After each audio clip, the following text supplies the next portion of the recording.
Forget Project 2025. There's another blueprint quietly guiding Donald Trump's economic policy. And it's not a campaign document. It's a strategy paper written by Stephen Moran, a former Treasury official who is now quietly and significantly Trump's chief economic advisor. The paper is called A User's Guide to Restructuring the Global Trading System, and it lays out a high-level plan to rewrite the rules of global trade. The core idea: use massive tariffs, 10, 25, even 60%, not just to punish bad actors, but to restructure the entire global economic order. Sound familiar? And the trick? They believe these tariffs won't cause inflation or pain at home because foreign countries will simply adjust. Their currencies will fall just enough to absorb the cost. It sounds elegant. It sounds controlled. But if you followed history, particularly the Iraq War, this should all feel familiar. A blueprint written by well-connected ideologues gets picked up by an opportunistic administration. But it's not read carefully. It's not executed carefully. And when reality refuses to behave like theory, the results can be catastrophic. So here's the thing about tariffs and currency offsets that almost no one explains clearly. And it's the crucial flaw in Trump's economic strategy. Let's say the US slaps a 25% tariff on Canadian aluminum. The theory, and I mean literally the theory in the document written by Trump's current economic advisor, is that Canada's currency, the loonie, will fall by 25%. This way, US buyers don't feel the price hike. It's like the math cancels out. But currencies don't move like that.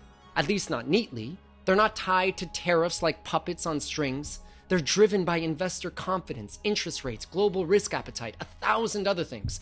So if the Canadian dollar drops, but only by 1%, that's not a real offset. Americans are still paying 24% more for that aluminum.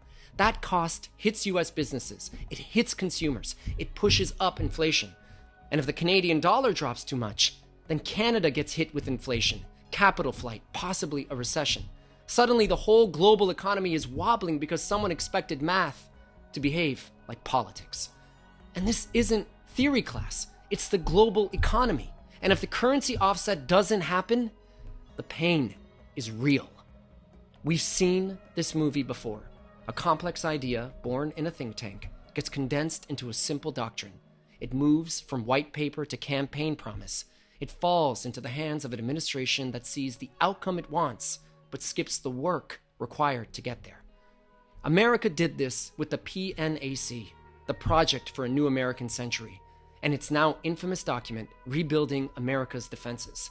It argued for preemptive strikes and Middle East regime change long before 9/11. After 9/11, it became doctrine. Iraq was invaded. The results were disastrous. Now it's happening again. This time not with tanks, but with tariffs. And once again, the costs will be real for markets, for consumers, and the stability of the world economy. It's all there in the document, but just like last time, no one's reading the footnotes. We cannot stay silent. We cannot absorb this quietly.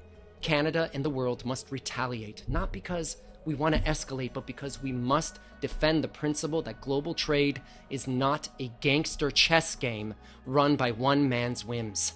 We must show Donald Trump that we are not his pawns, not economically, not politically, not ever.